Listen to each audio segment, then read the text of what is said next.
Aïe aïe aïe. Tchoukou. Aïe aïe aïe. N'importe quoi. Bonjour à toutes et à tous et bienvenue dans une nouvelle vidéo en compagnie de Mademoiselle Rêve Compulsif ici présente. Voilà, aujourd'hui on se retrouve ensemble pour une vidéo un petit peu particulière, un petit peu chill. On est posés tranquille toutes les deux. Chit-chatté. On va discuter avec vous d'un sujet qui est super tabou sur YouTube et qui est le sujet des placements de produits, des partenariats, de l'argent sur YouTube et de tout ça. Donc je vous avais mis une petite story Instagram et vous m'avez posé toutes les questions qui vous intriguaient. Donc on va essayer d'y répondre aujourd'hui De façon honnête. Voilà, honnête et sincère. En gros, on vous montre notre compte bancaire. Voilà, on vous donne le RIB, le numéro de la carte bleue, la totale. Non, mais on va essayer de vous éclairer un petit peu sur ça qui est un sujet tabou et encore plus tabou j'ai l'impression dans le monde équestre parce que les gens ont du mal à comprendre que les youtubeuses équestres puissent en faire leur métier en fait. Je trouve que c'est... Mais alors c'est un sujet, enfin c'est tabou, mais en même temps ça le devient de moins en moins parce qu'on ose enfin en parler aussi. Ouais. Parce que YouTube, enfin je sais pas vraiment s'il interdisait ça, mais en tout cas les grands youtubeurs que moi j'ai pu suivre expliquaient tout le temps qu'ils n'avaient pas le droit de parler de la YouTube monnaie, etc. Après c'est vrai qu'il y a des clauses aussi de confidentialité dans les contrats de partenariat. Voilà, mais c'est quelque chose dont on parle de plus en plus, qui est en train de se démocratiser entre guillemets, et du coup il y a de plus en plus de personnes qui arrivent à comprendre que ce soit effectivement, j'ai presque envie de dire nécessaire. Et normal aussi, tout travail mérite salaire. Et normal effectivement de faire des partenariats qui puissent être rémunérés parce que ça fait partie effectivement des nouveaux emplois en fait. Être créateur de contenu, influenceur, voilà. C'est ça, tout à fait. Bon allez, c'est parti, on va regarder cette petite question là.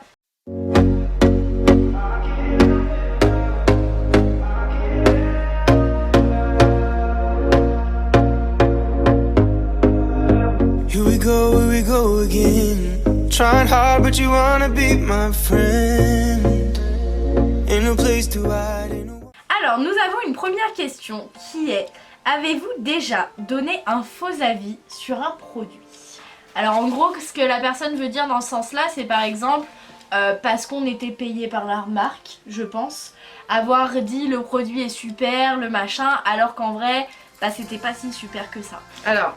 Personnellement non. Ouais, mais moi j'ai envie de rebondir là, la dernière phrase que t'as dit, c'est que moi ça m'est déjà arrivé de parler d'un produit en bien et de me rendre compte plus tard que finalement en fait il me plaît pas tant que ça, ou alors que finalement il me plaît plus après, tu vois. Oui. Ouais, un produit dont tu t'es lassé par la suite. Ouais, ou alors je lui ai trouvé des défauts par la suite, tu vois. Ouais. Que j'avais pas forcément vu au début ou parce que je l'avais peut-être pas assez suffisamment testé avant d'en parler aussi, tu vois. Et puis après, c'est pareil, ça c'est compliqué aussi, c'est que quand on teste toujours les produits, enfin moi pour ma part et toi c'est pareil, avant de les présenter aux abonnés, avant de vous les présenter. Alors pas toujours. Mais par contre... Pas toujours. Ah ouais? Dans les unboxings? Oui, dans les unboxings, non, mais par contre là on va le dire que, enfin les gens vont bien voir que c'est un unboxing, tout ça. Mais tu parles d'un produit, tu donnes vraiment ton avis, tu sais, dans une vidéo favori, tu donnes vraiment un avis, ou voilà, tu l'as testé avant. Mais le problème c'est que les produits, on peut pas les tester sur 6 mois non plus. C'est des produits qu'on a testés 2 semaines, 15 jours, 1 mois. Et je peux te dire, des fois tu te rends pas forcément compte en 15 jours, 1 mois de tous les défauts. Hein. Bah ouais, c'est ça. Donc des fois c'est compliqué, le produit il peut très bien marcher pendant 3 mois et au bout de 3 mois... ça fonctionne plus, ou des choses comme ça se déchire, les coutures se défont. Truc tout con, moi je peux donner un exemple. Alors c'est pas un placement de produit, c'est pas un partenariat, c'est un produit que j'adore. C'est les tapis RG et ça franchement vous le savez si vous me connaissez bien. Et pourtant mais qu'est-ce que je peux les détester aussi, parce que c'est les seuls tapis qui reculent sous ma selle. Parce qu'ils ont pas les petites lanières devant, parce que le passage de sang je trouve qu'il est mal placé aussi. Voilà, je les adore, j'arrête pas d'en dire que du bien, mais pourtant ils m'énervent ces tapis aussi, ils m'énervent. Voilà. Et t'arrêtes pas d'en acheter pourtant, mais ils ont... Si j'ai arrêté, j'en achète plus en ce moment. Ouais, ça fait longtemps. Mais je dis pas que j'en rachèterai plus. Voilà. Alors, prochaine question qui est: comment se passe la démarche d'un partenariat? J'ai envie de dire, il n'y a pas de démarche universelle. Voilà, déjà aucune ne se ressemble. C'est ça. Alors, moi je sais que personnellement, je sais pas si c'est le cas de Cassandre, enfin il me semble que tu es à peu près dans le même cas que moi, je démarche très rarement les marques. C'est-à-dire que 98% du temps, c'est elles qui viennent, voilà, ouais. c'est les marques qui me contactent directement par mail, sur Instagram ou tout ça. Mais après, il peut arriver, d'ailleurs c'est arrivé avec toi, moi, une marque qui t'avait contacté et que derrière moi je les ai contactés. Et je leur avais parlé de toi, oui, ouais. Voilà. Oui, Parce qu'après, voilà, pour ça, toutes les deux, de temps en temps, c'est vrai qu'on le fait et qu'on l'a déjà fait 2 ou 3 fois, que l'une travaille avec une marque et que l'autre se dise ah bah ça serait cool tout ça et que du coup par exemple, en parle un petit peu. Voilà, Cassandre parle de moi ou moi je parle d'elle auprès de la marque et du coup derrière l'une ou l'autre travaille avec l'autre. Ça marche pas forcément toujours. Hein. Voilà. Effectivement, moi je préfère aussi que la marque vienne à toi, c'est plus gratifiant, ouais, c'est plus valorisant. Plus gratifiant. Et puis tu te dis, voilà, tu vends pas ton cul entre guillemets, tu te dis si elle vient vers toi, c'est qu'elle s'est intéressée, c'est qu'elle croit en toi, c'est que. Et du coup, là je suis frustrée parce que je me dis, en fait la marque elle veut pas de moi parce que peut-être que elle m'aime pas. Oh. Sauf quand on m'appelle Malagena parce que mon mail pro commence par Malagena. Oh, ouais. Les gens qui m'appellent bonjour Malagena. Oh oui. Ah, tu t'es vachement bonjour renseignée. Malagena, j'ai beaucoup regardé votre contenu et nous apprécions beaucoup vos contenus sur les réseaux sociaux. Ouais. Vous et votre jument Axel.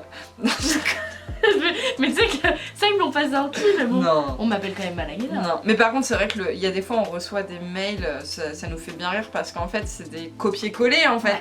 C'est pas du démarchage ciblé, c'est un mail qu'une marque va envoyer à des dizaines, peut-être même centaines, j'en sais rien, d'influenceurs. Et alors il y a des fois, on voit clairement qu'ils ont pas du tout pris le temps de regarder qui on était, ce qu'on faisait. Des fois ils nous appellent Mathilde, des fois ils nous appellent, moi ils m'ont appelé Julie, ce carnet d'une cavalière, un cœur de cavalière. Ouais, ça se ressemble, c'est vrai. Mais le nombre de fois moi, où on m'appelait Julie. Bon, tant qu'on t'appelle pas Victor ou Corentin, ça va, mais... ça arrivera peut-être un jour. Hein. On sait pas. Hein. Soit la marque te contacte, elle cible vraiment toi en fait, le partenaire avec qui elle veut travailler. Soit c'est un copier-coller qu'elle envoie. Soit ça peut aussi arriver que c'est par le biais d'agences. Parce que moi en tout cas maintenant je fais partie d'une agence. Moi non mais... ça va se retarder, on ne sait jamais. Pour l'instant ça me tente pas trop personnellement. Prochaine question qui est de la même personne, qui est le plus gros prix que vous avez récupéré en partenariat. Alors j'imagine le plus gros prix c'est la plus haute rémunération qu'on a eu d'un partenariat. Moi j'aurais tendance à le voir comme ça. Moi oui je pense ouais. Genre le contrat, ouais, le salaire en gros que tu as eu pour cette campagne publicitaire là. Alors je pense qu'on va pas citer de nom de marque bien entendu, mais on peut vous donner un prix chacune sans citer de nom. Moi, personnellement ça me pose pas de soucis. Plus gros partenariat, je l'ai pas encore touché parce qu'il est fractionné en 3. C'est-à-dire qu'on l'a annualisé. J'ai un partenariat sur une année et j'ai un contrat de 2000 €. Voilà, pour cette campagne-là. Mais c'est pas le plus gros que j'ai... En fait, si, en partenariat c'est le plus gros contrat que j'ai eu, mais par contre la plus grosse rémunération en tant qu'influenceuse c'est mon salaire de YouTube de décembre. Forcément. Après Cassandre c'est un peu différent parce que Cassandre elle est chez un network. Donc du coup sa rémunération n'est pas du tout la même que la mienne qui suit chez Google AdSense. Google AdSense, pour ceux qui ne savent pas, c'est vraiment quand on devient influenceur créateur de contenu et qu'on monétise notre chaîne, c'est là où on est. C'est Tout le monde passe par là en fait.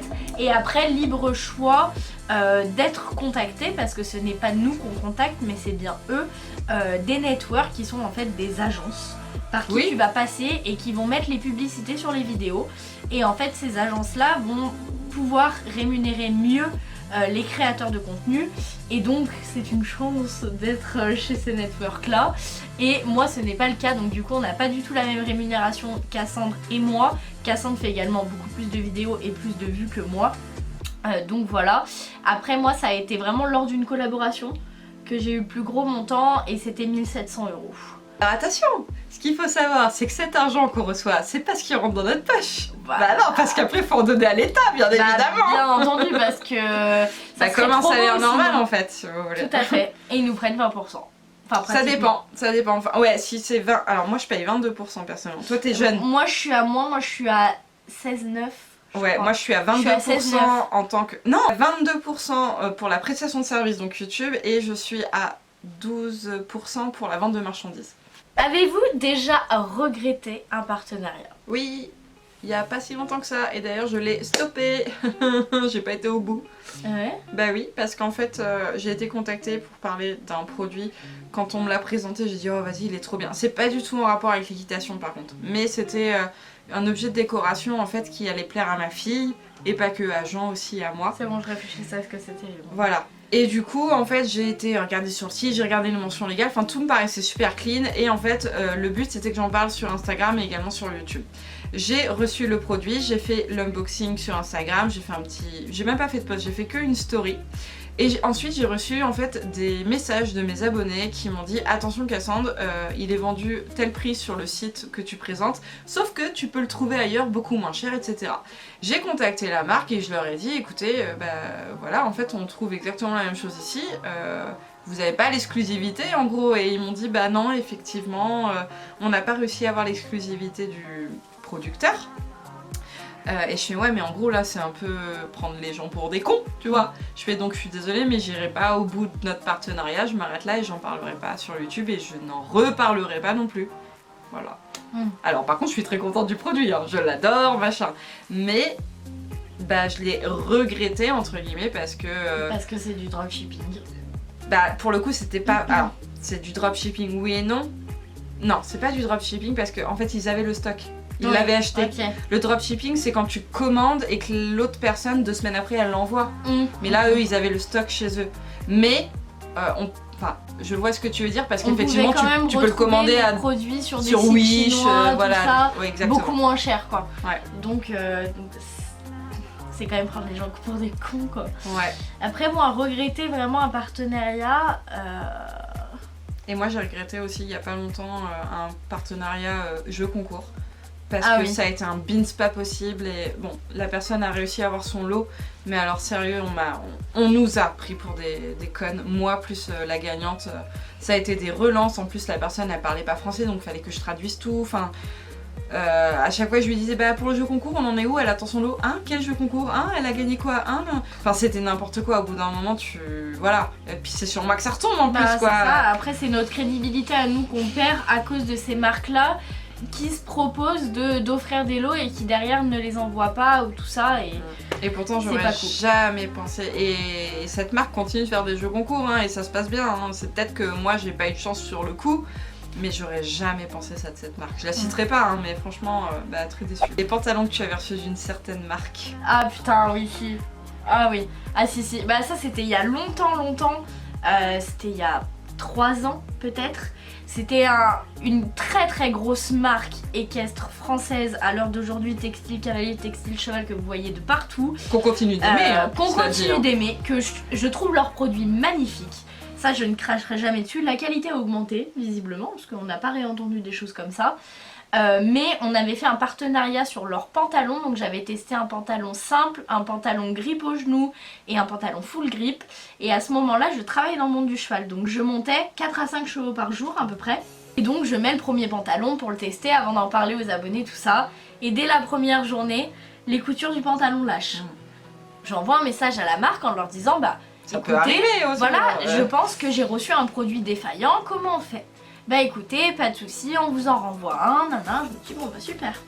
Le lendemain je mets un autre pantalon, du coup un des 3 autres que j'avais reçu, enfin un des 3, pareil les coutures relâchent. Là je me dis mais il y a un problème. Je me dis bon j'attends de recevoir le nouveau pantalon, le premier qui a craqué. Pareil je le remets et là au bout de 3-4 jours il me semble, pareil les coutures à l'intérieur des cuisses se mettent, en fait les points de couture sautaient. Mais après ce qui fait chier c'est quand tu vois le prix qui est vendu quand tu vois le prix qui sont vendus, made in France, tout ce que tu veux, et puis les produits sont magnifiques en fait, c'est tellement dommage parce que, mais même encore aujourd'hui je veux dire c'est des produits que je serais capable d'acheter, mais vu que j'ai cette appréhension et cette mauvaise expérience avec eux, bah je me retiens d'acheter leurs produits en fait. Et j'ai vraiment été déçue et en plus bah j'ai du coup contacté la marque derrière en leur disant Bah écoutez, surtout que vraiment j'adorais cette marque, j'avais jamais pu me permettre d'acheter ces produits là et quand ils m'avaient contacté je m'étais dit waouh mais c'est génial. J'imagine, ouais. Et quand j'ai testé les produits, que j'ai vu les coutures, j'étais en mode mais c'est une blague et j'étais tellement déçue au fond, je vous promets. Et donc bah j'ai tout simplement dit à la marque que bah j'étais désolée, que s'ils voulaient je leur renvoyais les pantalons mais que j'en parlerai pas sur ma chaîne YouTube, j'en parlerai pas sur Instagram et j'en parlerai nulle part parce que je veux pas mettre en avant des produits à ce prix là, ouais, c'est ça, que mes abonnés achètent des produits à ce prix là et qu'ils aient des coutures qui craquent au bout d'une journée parce que tu montes 3-4 chevaux dans la journée. Je veux dire, quand tu montes 3-4 chevaux dans la journée, tu mets ce prix là dans des pantalons. Et pour moi c'est intolérable qu'un pantalon à 150 € craque au bout d'une semaine, c'est pas possible. Et du coup je me suis mis des barrières avec cette marque jusqu'à la fin de mes jours et je ne travaillerai plus jamais avec eux. Ah ouais, à ce point-là ah bah oui, mais clairement. Mais je leur avais renvoyé des mails et tout quelques mois après en leur disant oh, bonjour. Après je sais pas si on peut dire que c'est un regret, mais on va dire que c'est une grosse déception quoi. Si, c'est une déception parce qu'en vrai j'aurais vraiment aimé travailler avec cette marque et je pense qu'à l'heure d'aujourd'hui leur qualité produit a vraiment évolué. Oui, donc ça se trouve tu pourrais retenter. Franchement si on pouvait se remettre en accord tout ça et que j'étais contente des produits, ouais je retesterais. Mais par contre je les retesterais vraiment. Ouais. C'est-à-dire que là si je reçois des produits de cette marque là demain, je les teste pendant un mois non-stop avant d'en parler. Pour être sûre de ce que je présente à mes abonnés. Mais je pense que je serais capable, les produits sont tellement beaux. Bah ouais. Puis en plus, tout le monde en parle. Tout le monde en parle, enfin vraiment. Essayez de deviner dans les commentaires qui c'est. Ouais, bah après ils le savent mes abonnés, ceux qui me suivent depuis longtemps, j'en ai déjà parlé mais ouais, trop déçu, trop déçu. On a fait une petite dernière. On va aborder une dernière question qu'on nous a posée, c'est est-ce que les partenariats vous aident beaucoup financièrement?